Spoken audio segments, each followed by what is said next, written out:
Hello all, welcome to my channel Avyaja Blogs. నేను మంతిని సత్యనారాయణ గారి ఆశ్రమం గురించి వీడియోస్ అప్లోడ్ చేశానండి. ఒక 2 వీడియోస్ అప్లోడ్ చేశాను అనమాట. ఫస్ట్ వీడియోలో ఆ ఎన్వైర్న్మెంట్ ఎలా ఉంటుందని కొంచెం బ్రీఫ్గా చెప్పాను. సెకండ్ వీడియోలో నా జర్నీ అనేది అక్కడ ఎట్లా స్టార్ట్ అయింది, వెయిట్ లాస్ గురించి, నేను అడ్జస్ట్ అవ్వడానికి ఎన్ని డేస్ పట్టింది అనేది కూడా చెప్పాను. థర్డ్ వీడియో వచ్చేసరికి నా ఓవరాల్ వెయిట్ లాస్ గురించి చెప్తున్నాను. మీరు కనుక ప్రీవియస్ వీడియోలో చూడకపోతే ఒకసారి వెళ్ళి అవి కూడా చూసేయండి. ఇది థర్డ్ వీడియో అనమాట. మీరు కనుక ఫస్ట్ టైం నా వీడియో చూసినట్టయితే ప్లీజ్ సబ్స్క్రైబ్ చేసుకొని చూడండి. ఇంకా వీడియోలోకి వెళ్ళిపోదాం. యాక్చువల్గా అక్కడికి వెళ్ళినప్పుడు నా వెయిట్ వచ్చేసరికి 132 కేజీస్ అండి. ఆ తర్వాత నేను 3 months ఉన్నాను. టోటల్గా 25 కేజీస్ అయితే లాస్ అయ్యాను నేను. ఆ 25 కేజీస్ ఎలా లాస్ అయ్యేది ఇప్పుడు చెప్తాను. ఫస్ట్ వెళ్ళినప్పుడు నా వెయిట్ 132 అన్నా కదా. అక్కడికి వెళ్ళాక ఒక 4 days వాళ్ళు ఏమీ డైట్స్ పెట్టలేదు నాకు. ఎందుకంటే 3 months వాళ్ళకి ఆల్రెడీ చెప్పాను వెళ్ళగానే 3 months ఉంటానని చెప్పి. అందుకని చెప్పేసరికి వాళ్ళు వెళ్ళగానే నన్ను పుష్ చేయలేదు. ఒక 4 days అలా వదిలేశారనమాట. Common diet తినమన్నారు. అక్కడ ఏదైతే పెడతారో పేషెంట్స్కి అదే తినమన్నారనమాట. అది తింటానే నేను 4 kgs లాస్ అయ్యాను ఫస్ట్ 4 daysలో.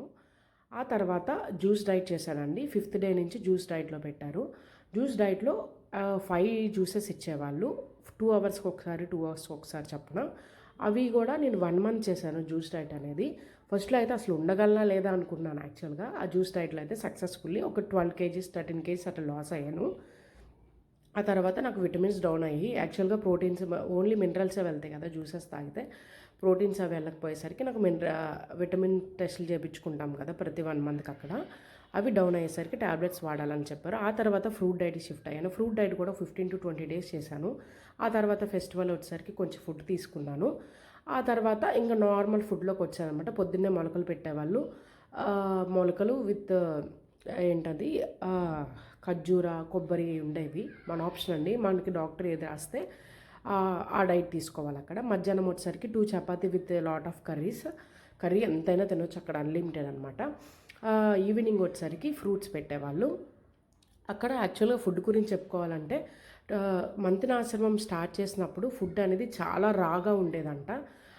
అంటే మ్యాక్సిమం కుక్ అయ్యేది పర్సంటేజ్ తక్కువ. బాయిల్డ్ అట్లా చేసి లైట్గా పెట్టేవాళ్ళంట. ఉప్పు అని ఏమి తగిలేదు కాదు. అప్పుడు ఎక్కువ ఉండలేకపోయేవారని అప్పుడు నెగిటివిటీ ఎక్కువ అయిపోయింది. ఏముంటాము అన్న నెగిటివిటీ మంతిని ఆశ్రమానికి స్టార్టింగ్లో ఎక్కువైంది. ఇప్పుడైతే ఫుడ్ అయితే చాలా బాగుందండి. అక్కడికి వెళ్ళిన 5 daysలో మనము A to Z everything adapt అయిపోతాం మనం. ఫుడ్ కూడా వాళ్ళు సాల్ట్కి సబ్స్టిట్యూషన్ ఒక ఆకుని పౌడర్ చేసి మన కూరల్లో కానీ అక్కడ వండే ప్రతి దాంట్లో వేస్తున్నారు. ఆ ఉప్పు లేని బాధ మనకు ఉండదన్నమాట. అక్కడ తింటున్నట్టు ఫీలింగ్లోనే ఉంటాము. సో మనకి హెల్దీ కూడా అక్కడ ఫుడ్ ఉప్పు లేకపోయినా ఆకు ఉప్పుతో. అది మనకి బయట ఎక్కడ అవైలబిలిటీ కాదండి. అక్కడ మంతిని సత్యనారాయణ గారు అది సబ్స్టిట్యూషన్గా యాడ్ చేశారు.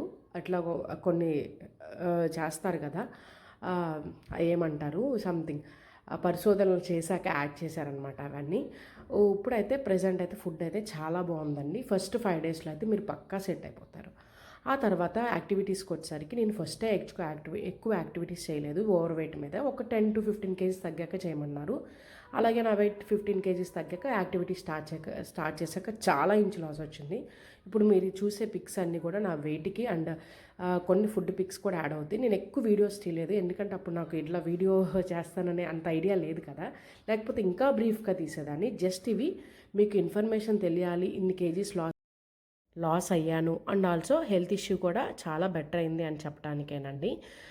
ఎర్లీ స్టేజెస్లో హెల్త్ ఇష్యూ వచ్చిన వాళ్ళు అప్పుడే ట్యాబ్లెట్ వాడటానికి భయపడతారు కదా, అలాంటి వాళ్ళకి కూడా ఈ ఆశ్రమానికి వెళ్ళి తగ్గించుకున్న వాళ్ళు చాలామంది ఉన్నారని మా ఫ్రెండ్స్లోనే ఉన్నారు. వెళ్ళిన అక్కడ పరిచయం అవుతారు కదా, వాళ్ళకు కూడా లైఫ్ చాలా చేంజ్ అయింది ఇక్కడికి వెళ్ళాక.